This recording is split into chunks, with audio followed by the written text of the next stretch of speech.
I can't believe the words that are about to come out of my mouth, but Doctor Doom will officially not appear in the First Steps movie, and all I gotta say is this shit does not mean something to me. Doom! We not looking for this. What do you mean we're not getting Victor Von Doom in a Fantastic Four movie? That's like spaghetti no meatball. That's like lamb no tuna fish. But hold on, everybody, Hakuna Matata, because the reason director Matt Shakman gave is actually a good one. You know me, I get crumbs like a full course meal because I got a theory on how this can all make sense. But either way, me and you know what we got to do. We got to talk about it. Ever since it was announced that Robert Downey Jr. was going to be returning to the MCU, but not as Iron Man Tony Stark, but as Victor Von Doom, which by the way, it's crazy that this has already almost been a year, but we've been getting little hints and teases and tastes of what his Victor Von Doom is going to bring to the table in the MCU. But even some, according to the Russo brothers, fake concept art of what his Doctor Doom could look like. But this is arguably, and if you ask Kevin Feige, the most iconic villain in Marvel Comics history. But on top of that iconic villain status, he is the Fantastic Four's primary antagonist due to his rivalry and narcissistic hatred for Reed Richards. So inherently, everybody and their mama had the same question. Is Robert Downey Jr.'s Doctor Doom gonna appear in Fantastic Four First Steps? Well, boom! I mean, you know what? Doom! We're not looking for this though. Because according to the director of Fantastic Four First Steps, Matt Shakman, via an interview with Empire Magazine, he confirmed that Doctor Doom will not appear in Fantastic Four First Steps. Man, Matt Shakman, wide up, you lying. Oh my god, stop fucking lying. Got him. Ladies and gentlemen, we fucking got him. Because Matt Shakman, I know you're lying out of your teeth, but you know what? I respect you for it. And I know what y'all are probably thinking. It's not like anyone that's ever worked in a Marvel movie has ever lied to our faces before, right?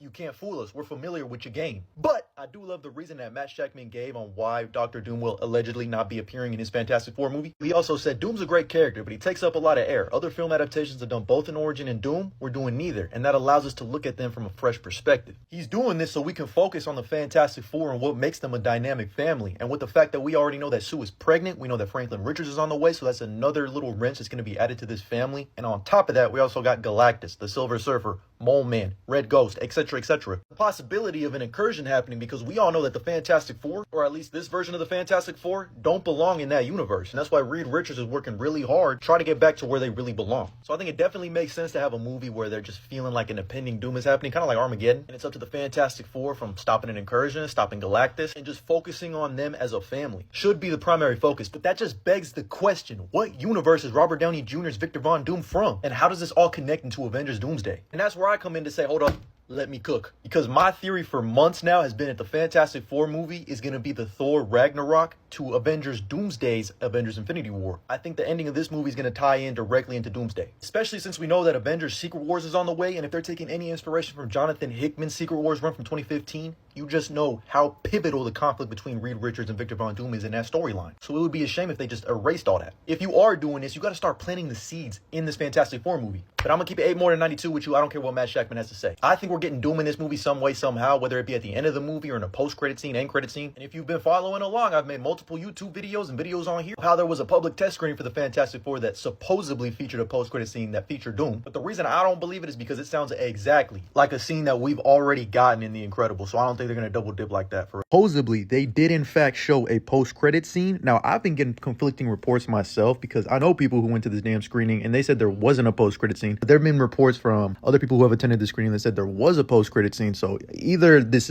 post-credit scene is legit or it's just fodder made by Kevin Feige, Marvel Studios, and everyone else who made this movie to try to distract people and get them either excited for marketing purposes or just put a fake post-credit scene there so people are like, oh, this is the post-credit scene. And then when they watch the movie, it's not a post-credit scene. Because remember, in Thunderbolts, they filmed an entire post-credit scene on the set of Doomsday for Thunderbolts. Dick Schreier did not even film that scene. So they had just barely filmed that maybe a month before the movie even came out. So who knows what they could do. This is probably just one to see what the audience feels from a post-credit scene. Because honestly, this post-credit scene for Fantastic Four First Steps gotta be a banger, bro. It's gotta be like a Thunderbolts post-credit scene where you just get super excited for what comes next. But anyway, just for fun, I'm gonna talk about what this post-credit scene is. Yes, I did read into it. I'm not really gonna buy it, but I'm gonna give you a chance here if you don't want to hear anything. Giving you a chance to click away now because this potentially could be a spoiler. Is the coast clear? Are y'all still here? So the post-credit scene apparently is going to be Reed and Sue taking care of Franklin in his room or whatever. They set Franklin down and out of nowhere, boom, you just see a green light reflecting on Sue and Reed. And then she turns around and there is a cloaked figure holding Franklin. And then you see a CGI Doom mask. You don't see the person's face. You can't see Robert Downey Jr. or anything. It is just a placeholder of Doom holding Franklin Richards in his arm, and that's it. Just cuts to black. Now, this is really interesting for a couple of different reasons, like I said, and why I don't think it's real. First and foremost, this is quite literally the ending of Incredibles when Syndrome takes Jack. No fucking way they just rehashed that.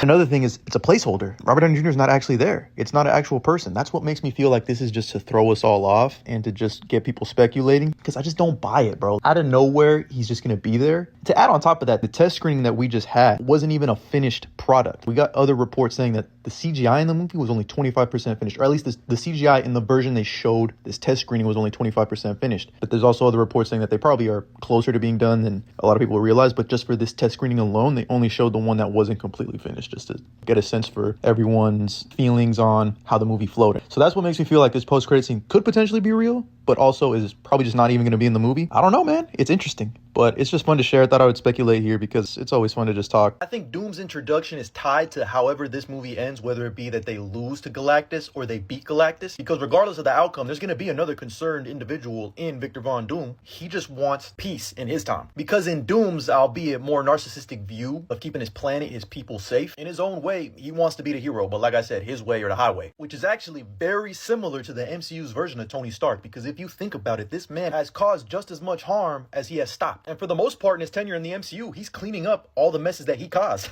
I hate to break the news to you if you're a big Tony Stark fan. So it would make a lot of sense for Robert Downey Jr.'s version of Dr. Doom to have that same type of want that Tony Stark has, especially considering that we know that his death in Endgame is going to play a factor into Victor Von Doom's origin for Doomsday. He wants one world under Doom. And yes, I keep that Ryan North on me because it's fire. Because Sue Storm is pregnant. But now this begs the question and got my mind spinning, because if she's pregnant in the trailer, this could mean one of two things. She was pregnant with Franklin Richards and then he becomes born throughout the movie, or they already have Franklin and she's pregnant again with Valeria Richards, which would give us our Dr. Doom connection if we want it here. Because mind you, Robert Downey Jr. put up this picture of this Dr. Doom Jonathan Hickman comic book run, which is legit all about Doom and Valeria going on intergalactic missions trying to stop Galactus. It's fucking crazy. But what a lot of people don't realize is that Doom was actually there when Valeria was born. He helped deliver her and he named her Valeria. He sees her as a version of Reed Richards who isn't annoying. She sees him as an uncle figure. And of course, Dr. Doom's own twisted, narcissistic way, he sees being a mentor to Valeria as a way to one-up Reed, as all narcissists do, in the most Doom way possible.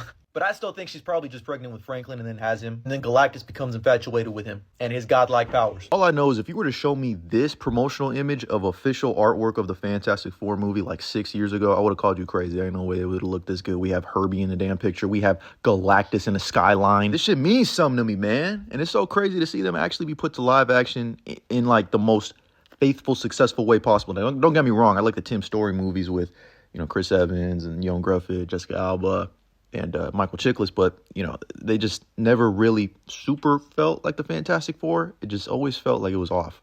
But everything from what I've seen here feels like all of the comic runs that I have read, from Ryan North to Jonathan Hickman to Jack Kirby himself to Mark Waid, it looks like they are finally understanding and respecting the Fantastic Four. And it's about damn time, because I'm tired of me referring to the Incredibles franchise as the best Fantastic Four franchise.